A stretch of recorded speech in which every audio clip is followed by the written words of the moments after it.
Hi అండి అందరికీ welcome to Bheem Royals my mother food longs.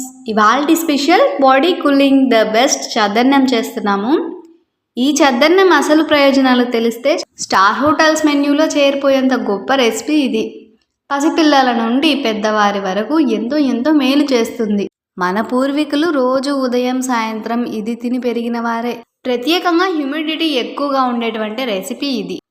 మన తెలుగు రాష్ట్రాలలో దక్షిణ రాష్ట్రంలో ఎక్కువగా దీన్ని అన్ని వేళలా ఒక సంజీవనిలాగా భావించి తింటూ ఉంటారు. రుచి కూడా అదిరిపోతుందండి. రెసిపీని చివరి వరకు మిస్ అవ్వకుండా చూసి ట్రై చేయండి. చాలా టేస్టీగా చాలా చల్లగా ఎంజాయ్ చేస్తారు. ఇంకేమాత్రం ఆలస్యం చేయకుండా ప్రాసెస్లోకి వెళ్ళిపోదాం. 600 ml పాలు వేసి పొంగు వచ్చేంత వరకు బాయిల్ చేసుకొని పక్కన ఉంచాలి. మరో బౌల్లో రాత్రి అందరూ తినగా మిగిలిపోయిన అన్నం తీసుకొని అందులో కొన్ని ఆనియన్స్ని ఇలా సన్నగా తరిగి వేసుకొని బాగా కలిపేసుకోవాలి. ఆ తర్వాత దీంట్లోనే ముందుగా బాయిల్ చేసుకున్న పాలని గోరువెచ్చగా అయ్యాక ఈ రైస్లో వేసేసి మరోసారి బాగా మిక్స్ చేసేసుకోవాలి. ఇంకా చివరిగా 1 టేబుల్ స్పూన్ పెరుగు వేసి బాగా కలిపేసుకుని టైట్గా మూత పెట్టి నైట్ మొత్తం వదిలేయాలి.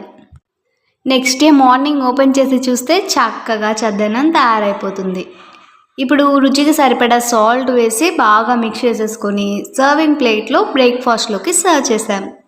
ఇందులోకి ఇలా ఉల్లిపాయ పచ్చిమిర్చితో తిన్నామంటే రుచి అదిరిపోతుంది. దీన్ని టేస్ట్ చేసిన వారెవరైనా సరే ఇడ్లీ, దోశ, పూరి వంటి టిఫిన్స్ని పక్కన పెట్టి ఈ చద్దన్నంనే రోజు బ్రేక్ఫాస్ట్లో తినడానికి ఇష్టపడతారు. అంత టేస్టీగా ఉంటుంది. అంతే హెల్తీ రెసిపీ కూడా. నచ్చితే ఆవకాయతో నంజుకొని తినండి.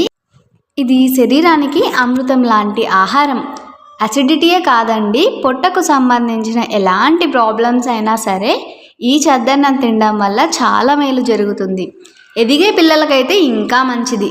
మరి ఈ మన అమ్మమ్మల నాటి టేస్టీ రెసిపీతో పాటు ఇవాళ మన పొడుపు కథ వచ్చేసి పొట్టలో వేలు నెత్తి మీద రాయి. ఏమిటది? ఉంగరం. వంటలు నచ్చిన వారందరూ కూడా లైక్ చేసి తెలిసిన వాళ్ళందరికీ షేర్ చేయండి. కొత్తగా చూసే వాళ్ళైతే మన ఛానల్ని సబ్స్క్రైబ్ చేసి పక్కనే ఉన్న బెల్ ఐకాన్ని క్లిక్ చేయండి. అప్పుడే మన టేస్టీ రెసిపీస్ అన్నీ కూడా మీకు నోటిఫికేషన్ రూపంలో వస్తాయి. అలాగే ఇన్స్టాగ్రామ్, ఫేస్బుక్ పేజ్ని కూడా విజిట్ చేసి లైక్ చేయండి.